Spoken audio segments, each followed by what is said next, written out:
IBK 투자증권 분당센터 정경민 차장과 영역을 확대해 보도록 하죠. 어서 오십시오. 네. 자, 일요일 날 재료가 등장했고 지금 미국 주가지수 선물이 조금 강하게 반응합니다. 나스닥 선물 같은 경우는 1.3%, 한 160포인트 정도 플러스 12,200까지 가고 있는데 물론 현물 지수하고는 달라요. 하여튼 이것이 이제 오늘 저녁에 또 본장에 영향을 줄 것인지 본장에 영향을 준다면 우리 시장은 장중에 이걸 좀 따라갈 수도 있겠죠.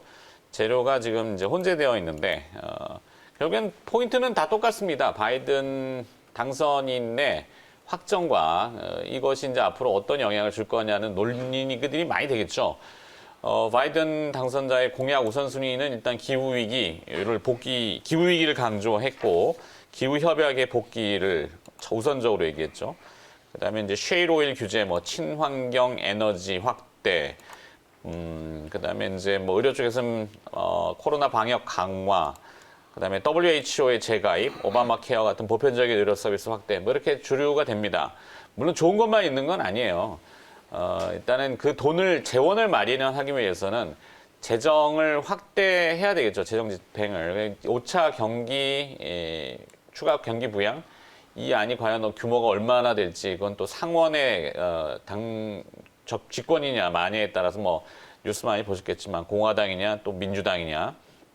만약에 상원까지 민주당이 포석을 한다면은 완전히 다 민주당이기 때문에 이것을 이제 속된 말로 이제 블루 웨이브, 파란 물결이다라고 얘기를 하는 거죠.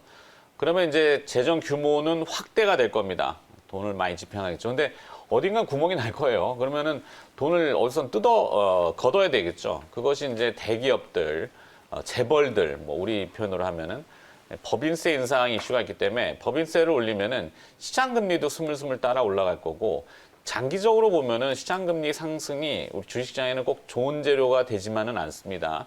지금 이제 부채들이 많기 때문에 자, 기대하고 우려가 항상 교차하고 공존을 하는데 짧은 시각으로 놓고 보면은 일단은 호재성 재료를 조금 더 집중하느냐 이걸 것 같고 그죠?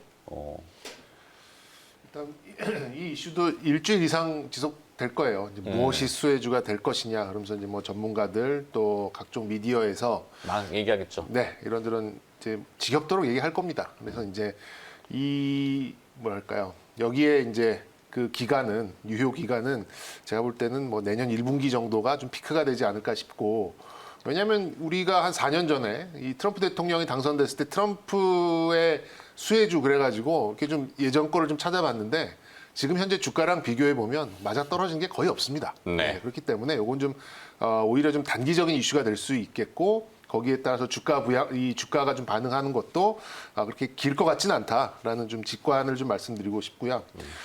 일단 공약에 따른 수혜주가 나오긴 했습니다만 이게 좀 시장하고 맞물린 게 많기 때문에 만만치는 않을 거예요. 정말 미리 선반영된 것도 있고 이제 서서히 나타나는 것도 있는데 지금 앵커께서 준비한 이 주제는 약간 이제 헬스케어 쪽에 그래도 조금 더 좀 포커스를 좀 맞추셨으니까 저도 네. 이제 그쪽에 맞춰서 좀 생각을 해본다면 역시 이제 오바마 케어의 부활이고 이제 일반 의료보험의 혜택을 좀 더 많은 미국 국민에게 좀 나누어 주고자 하는 거에서 우리 증시에 영향을 줄 만한 게 무엇이 있느냐, 이걸로 좀 귀결이 될 것 같은데 첫 번째로는 이제 약가 인하 쪽이고 두 번째로는 의료복지, 그리고 세 번째는 지금 김영익 매니저도 좀 짚어주셨던 것 같은데 이제 첨단 의료와 원격 진료 여기에 좀 해당되는 것 같습니다. 그러면 약가 인하에 대해서는 또 좀 엇갈리는 시각이 있을 수 있겠습니다만 그래도 역시 저는 좀 이게 관념적으로 박혀서 그런가 몰라도 역시 바이오시밀러예요. 바이오시밀러가 이제 현재 블록버스터급 신약들의 특허 만료가 지금 1위부터 10위까지 중에서 한 4개 정도가 지금 이제 한 4, 5년 내에 이제 순차적으로 시밀러로 넘어올 수 있는 이제 그런 단계에 좀 놓여 있기 때문에 지금 셀트리온과 삼성 바이오로직스 같은 이런 회사들이 임상 실험을 통해서 좀 지속적으로 이제 이 시밀러를 좀 만들려고 하는 부분이 있겠죠. 그래서 좀 저는 지금 당장이라기보다는 1월 이후에 좀 본격적인 상승이 나오지 않을까라는 생각을 하고 있어서 삼성 바이오나 셀트리온은 한 12월 정도 좀 매수 시점이 제법 만만한 가격에 오지 않을까라고 좀 예상을 해볼 수 있겠고요. 셀트리온은 그 금요일 장 마감 이후에 휴미라 보도도 뭐 나왔죠. 근데 뭐 그런 건 거의 이제 반영이 많이 돼 있고 많이 나오긴 했지만 일단 뭐 계속해서 말씀드립니다만 아직 셀트리온과 삼성바이오로직스는 이 대주주 그래도 3억은 벗어났습니다만 10억에 대한 그런 흐름은 거의 매년 있었거든요. 그런 네. 것들 감안해 보면 뭐 12월 초 정도에 조금 수급적인 약세가 오지 않을까 좀 섣부르지만 이렇게 좀 예상을 해볼 수 있기 때문에 12월 중하순 정도에 좀 기회가 있지 않을까 좀 생각이 들고 의료복지 쪽에서는 이것도 거의 뭐 저는 무조건 반사적으로 튀어나오는 부분이 역시 치과 치료 부분입니다. 미국도 고연령층에 대한 이제 이런 의료복지가 보조금으로 좀 지급될 가능성이 좀 매우 높기 때문에 역시 임플란트 관련돼서는 역시 뭐 미국 쪽에 조금 이 사업의 비중이 좀 높이 가 있는 이제 디오 같은 종목을 좀 볼 수가 있겠고요. 마지막으로는 글쎄 모르겠습니다. 이제 국내 영향을 과연 줄 수 있을 것인가? 원격 진료와 뭐 첨단 의료기기 이런 것들이 이제 수출도 하고 연구도 하고 좀 여러 가지 좀 지나가겠습니다만 미국이 한다고 하면 우리나라 시장도 어느 정도 좀 영향을 줄 가능성은 남아 있어요. 근데 네. 뭐 이 종목들 뭐 비트컴퓨터 또 뭐 인성정보 뭐 인피니티 헬스케어 뭐 이런 여러 가지 뭐 나열은 해드리겠습니다만 그래도 저는 좀 우량주 위주로 좀 기노브로 가시는 분들은 저는 뭐 12월 정도에 좀 기회를 준다면 역시 삼성바이오로직스나 셀트리온 쪽이 좀 맞지 않을까 생각이 들고 그리고 좀 그러니까 조금 편하게 접근하실 수 있는 부분이 그래도 저는 지속적으로 이 이제 임플란트 쪽 디오라는 종목을 그래도 좀 눈여겨 보면 네. 여기에 좀 이렇게 어울리는 그런 종목이 아닐까라고 말씀드릴 수 있겠습니다. 그래요. 셀트리온은 이제 그 바이오시밀러 휴미라의 그 복제약 효과가 입증됐다는 보도 내용이 나왔고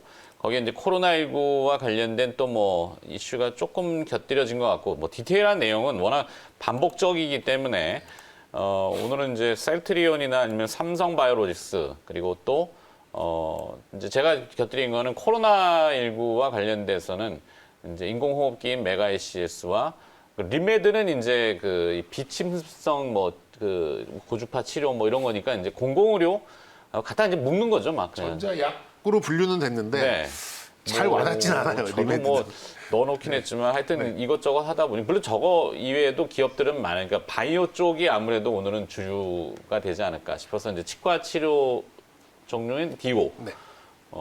그럼 좀 밀어가지고 리메드 빼버리고. 네.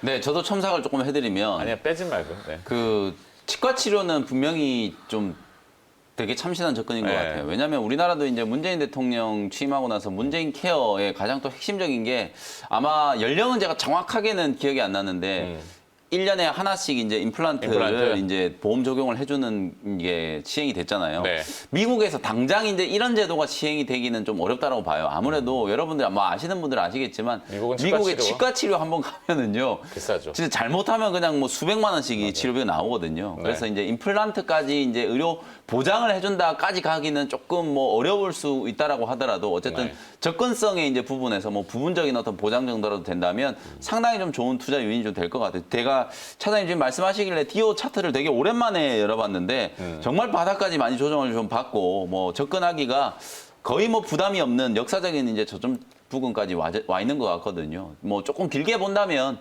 내년도까지 감안한 어떤 투자의 관점으로 좀 바라본다면 디오 정말 좀 괜찮은 접근일 것 같다라는 생각이 좀 들고요. 네. 제가 이제 조금 이제 첨삭을 조금 해드리면 저는 어쨌든 아주 이제 뭐 내년에 뭐 실제로 바이든 대통령이 이제 집권을 하기 시작하고 나서 정책의 어떤 이제 구체화 어떤 식의 이제 현실화될지는 뭐 내년 가서 이제 또 판단을 해도 늦지 않을 거라고 보는데 언뜻 제가 생각하기에는 단기적으로 봤을 때는 또 헬스케어 쪽에서는 제가 아까 뭐 희귀질환과 관련된 의약품도 말씀을 좀 드렸고 제네릭 쪽 우리나라에서 이제 떠오르는 기업이 뭐 동국제약이라든지 아니면 유나이티드 제약 이런 기업들도 좀 분명히 좀 있거든요. 네. 그래서 제네릭 쪽을 본다면 이제 동국제약 하나 이제 좀 추가를 해드릴 수 있을 것 같고 또 하나는 결국 저는 이제 진단과 관련된 분야인 것 같아요. 아까도 잠깐 말씀드렸다시피 단기적으로 봤을 때는 어쨌든 취임하자마자 코로나19와의 또 전쟁을 선포할 수밖에 없거든요. 미국이 아무래도 가장 많은 확진자와 가장 많은 또 사망 희망자들을 지금 내놓는 상황이기 때문에 네. 선거에 당선이 된 것도 제가 봤을 때는 이 코로나19라는 변수가 가장 좀 결정적이었다라고 보면 결국은 대통령이 집권을 하고 나서 이 방역과 관련된 부분들을 강조를 할 수밖에 없다라고 보여지거든요. 그래서 진단 키트를 상당히 많이 이제 좀 수입을 할 거라고 보여져요. 싸게 좀 수입을 해가지고 미국의 전 국민이 이제 진단을 할 수 있는 그런 이제 부분들 그렇죠. 나라에서 이제 좀 보장을 해주는 그런 부분들을 저는 생각을 좀 해본다면 소매상 같은데, 그렇죠. 스토어 같은데, 뭐 드럭스토어 같은데 네. 아마 이제 비치가 돼서 자가 진단을 맞습니다. 좀 하고 그다음에 네. 거기에 뭐 이런 식의 어떤 형태가 네. 좀 될 수 있죠. 맞습니다. 네, 그래서 바이든 실제로 당선자의 이제 뭐 형태라면. 지금 시기적으로 봐도 뭐 겨울 독감과 또 코로나19 같이 맞물리죠. 또 유행하는 그런 이제 시기이기 때문에 분명히 이쪽 진단 키트 쪽이라든지 방역 오늘 이제 선정해 주신 뭐 메가 ICS 같은 이런 종목들 사실 네. 아무래도 미국도 의료 시스템의 붕괴에 대한 얘기들 벌써부터 지금 많이 하고 있거든요. 그래서 뭐 그런 부분들을 감안한다면 진단 키트와 관련해서는 시젠하고 바디텍 매드 같은 뭐 이런 종목들 정도 이제 추가를 좀 해볼 수 있을 것 같거든요. 네. 그리고 요 종목들 중에서 오늘 제가 이제 하이라이트를 좀 두는 건 오늘 차장님 의견을 좀 따라가면서 디오에 네. 한 표를 좀 드리고 싶거든요. 조금 길게 본다면 정말 좀 참신한 접근이 좀 될 수 있다라는 생각도 좀 들기 때문에 디오 좀 느긋하게 한번 바라보실 분들은 관심 있게 한번 보셨으면 좋겠습니다. 좋네요. 네. 네. 그래요. 일단은 뭐 시장은 항상 빠르기 때문에 본질로 돌아가서 사실 그 모든 뉴스가 이제 바이든 미국 대선에만 이제 포커싱 되다 보니까 네. 사실 코로나 뉴스가 뒤로 밀려버렸는데 미국의 1일 확진자는 지금 12만 명 돌파했죠. 뭐 유럽은 뭐 다 아시겠지만 말도 아니고 지금 프랑스는 6만 명, 이탈리아는 4만 명. 확진율이 이탈리아는 지금 17%대까지 치솟고 있고. 전 세계적으로 5천만, 그러니까 대한민국 5천만 명. 예, 네. 인구 정도가 지금 코로나. 근데 이게 증가하는 속도가 동절기에 굉장히 빠릅니다. 맞물려가지고 굉장히 빨라지고 있다라는 거. 물론 3주 만에 1,000만 명이 늘었더라고요. 그렇죠. 예. 그러면은 이제 시장이 그쪽으로 다 주목을 할 거고 이제 바이든 당선자 같은 경우도 이미 공약을 그렇게 했기 때문에 그렇죠. 공공의 그런 의료와 이런 것을 강화할 거죠. 그러면 이제 우리도 분명히 우리의 모델들이 잘 언급이 될 수도 있고, 그죠? K 방역이라고 하는 거. 그럼 관련 기업들이 또 다시 주목을 한번 받을 수 있는 실효적으로. 자, 그리고 친환경 쪽은 좀 어떨까요? 앞서 이제 이야기는 됐는데 오늘 아침에 눈에 띄는 뉴스는 매사추세츠주에 43년 만에 지진이 났어요. 근데 여기도 보면은 사실 이 미국에 이제 곳곳에 지진은 많이 나는데 40몇 년 만에 뭐가 났다라고 보면은 그 셰일 오일, 셰일 크래킹 할 때 보면은 고압 파쇄로 쫙 밀어낸다고 그죠. 그러면 이제 빈 공간을 물로 채우긴 하는데 그런 것들이 지진과 연관성이 있는지는 잘 모르겠어요. 근데 유독 트럼프 정권 시절에 뭐 이렇게 했던 다음에 지금에 서서히 뭐 지진들이 많이 나오고 있어서 친환경 이슈는 조금 더 강조가 될 것 같긴 한데 네. 어떨까요? 근데 바이든 당선자는 재선에는 자기는 안 하겠다라고 공약을 해버렸죠. 누가 봐도 그럴 것 같아요. 그리고 연세가 네, 있으시니까. 네. 그래서 오히려 이게 이제 양면의 양날의 칼처럼 좋은 쪽과 약간 제한적인 쪽이 같이 가지고 있어요. 친환경은 어떻게 될까요? 일단 뭐 지진 매사추세츠주는 이제 그 직접적인 뭐 그건 아니에요. 학교의 도시죠. 교육의 도시입니다. 그러니까 셰일이 오일이 나는지는 모르겠는데 보통 이제 남부 쪽으로 알고 있거든요. 사막 지역으로 알고 있거든요. 네. 거기는 이제 북동부 쪽이라서 아, 뭐 지역까지인데. 네, 뭐 이렇게 거기에서 뭐 시추하다가 그것 때문에 지진이 난 것 알겠죠, 같지는 않고 당연히. 네. 친환경을 좀 뭐 놓고 본다면 누구나 지금 수긍을 하는 부분인 것 같아요. 뭐 이 지난주 금요일에도 뭐 LG화학, 삼성, SDI 뭐 이런 2차 전지의 밸류 체인의 최상단 그리고 하단에 있는 종목들까지 다 올라가는 이제 그런 상황이 나온다면 시장에서는 이제 주목을 하겠다는 얘기고 거기에 빗대서 조금 속도가 좀 줄었었던 수소 쪽도 조금 이제 그러니까 그 온도가 조금씩 올라가는 게 좀 감지가 좀 되고 있습니다. 뭐 그런 부분은 이제 상승 쪽이라기보다는 그래도 반등이잖아요. 아직까지는 정고점을 뚫고 가는 그런 상황은 아니다 보니까 뭐 저는 수소 쪽이 전기차, 2차 전지 쪽은 어느 정도의 그런 분위기를 좀 잡아준다면 어떤 좀 속도는 아무래도 수소 쪽에서 조금 더 단기적으로 나올 수 있지 않을까라는 생각이 들어서 관심주를 제가 EM 코리아를 가지고 나올까 말까 고민을 끝까지 했었어요. 예, 근데 이제 좀 작은 종목이기도 하고 뭐 좀 이따 말씀드리겠습니다만 EM 코리아? 네네. 그런 게 있나요? 예, 수소의 이제 그 인프라 관련된 종목입니다. 뭐 현대차와의 뭐 계약건도 있고 그래서 뭐 어쨌든 지금으로서는 코스피 쪽이 뭐 말씀드리겠습니다만 조금 더 유리할 수 있는 그런 상황이다 보니까 이제 다른 종목을 가지고 왔는데 수소 쪽이 단기적으로는 조금 온도가 올라가면서 속도감이 좀 날 수 있겠다 정도까지만 말씀드리도록 하겠습니다. 네. 네, 첨언. 저도 네 BIG 오늘 말씀을 드렸잖아요. 결국 이제 그린테크 쪽에서는 저는 그냥 한마디로 얘기하면 그냥 미래차를 보는 게 정답이다 이렇게 말씀 좀 드리고 싶거든요. 네. 과거에 이제 오바마 정권 때도요 친환경 정책이 상당히 좀 강조 많이 됐었어요. 그때도 태양광 풍력 분명히 관심 많이 받았었거든요. 네. 근데 주가가 어떻게 됐는지 여러분들이 8년간의 궤적을 한번 추적을 해보시면 다들 아실 거예요. OCI가 어떻게 됐는지.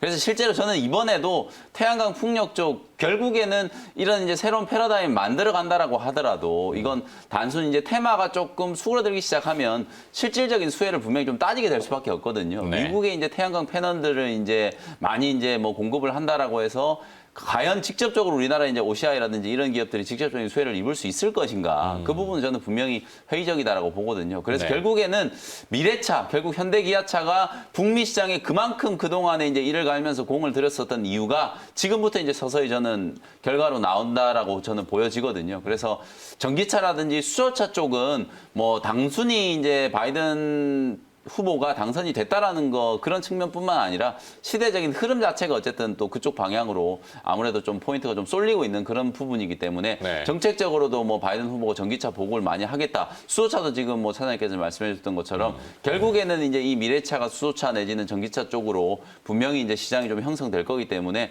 그쪽과 관련된 종목들을 여러분들 좀 보시는 게 혹시나 조금 물리더라도 기다리면 분명히 전고점 넘어가고 또 넘어갈 수 있는 그런 가능성이 좀 높다라는 관점에서 지금은 여러분들이 분명히 미래차와 관련된 종목들을 좀 보시는 게 그린테크와 관련된 종목들을 선점하는 전략에서는 가장 조금 앞설 수 있다. 이렇게 말씀을 좀 드리겠습니다. 네. 운송 수단이 제일 아무래도 다가와 있으니까. 네. 그래요. 이제 이게 단순한 테마가 될 거냐. 테마라면은 그냥 반짝거리다 말 수 있거든요. 그렇죠. 과거 얘기를 해주셨는데 네. 그 당시에는 이제 대체 에너지, 뭐 그린 에너지, 태양광이 전체 에너지 시장에서 차지하는 포지션이 뭐 오바마 정부 초기에는 0.3%, 1%가 채 안 됐어요. 네. 그러니까 기존에 이제 원전, 뭐 화력발, 이 석탄발, 아니 그런 그 뭐죠? 석유. 네. 네, 갑자기 생각이 안 나요. 화석연료. 화석연료. 네, 네. 화석연료. 화석연료 발전이 네. 주류기 때문에 그 영향을 주지 못했는데 이제는 좀 세대가 좀 바뀌었잖아요, 그죠? 그러면 지금 이제는 모멘텀, 주류적인 흐름으로 앞으로 장기적으로 갈 거다라는 건 이견이 없으신 것 네. 같은데. 자, 하여튼 오늘 그래 굵직하게 바이오 쪽과 조금 이런 에너지 쪽을 잠깐 좀 다뤄봤고, 김현 매니저는 이제 돌아가셔야 되니까. 네, 이벤트. 오늘 네, 한 주에 이제 또 시작이잖아요. 월요일 날 시장 전략 또 이번 주 중간에 또 옵션 만기일이 또 있기 때문에 옵션 만기일 전까지는 아무래도 시장이 조금 상승 흐름을 분명히 좀 탈 것 같거든요. 특히나 또 지난 금요일 날 코스닥 지수는 기관 외국인들의 정말 기록적인 매도 정말 깜짝 놀랐어요. 거의 7,000원 가까이를 매도를 했더라고요. 코스닥 시장에서만. 야. 엄청나게 많은 이제 물량을 매도를 했거든요. 그래서 네. 오늘 이제 조금 되돌리는 흐름을 기대를 좀 해보면서 장 끝나고 난 이후에 오후 4시부터 오늘 이제 말씀드렸던 부분들 어쨌든 이게 저는 뭐 사실 정책적인 부분들 너무 좀 여러분들이 집착하지 않으셨으면 좋겠는데 시장이라는 건 결국은 시장의 논리대로 뭐 누가 얘기를 하거나 거스를 수 없는 어떤 패러다임의 변화라는 게 있잖아요. 그런 네. 흐름을 따라가시는 게 맞다라고 보거든요.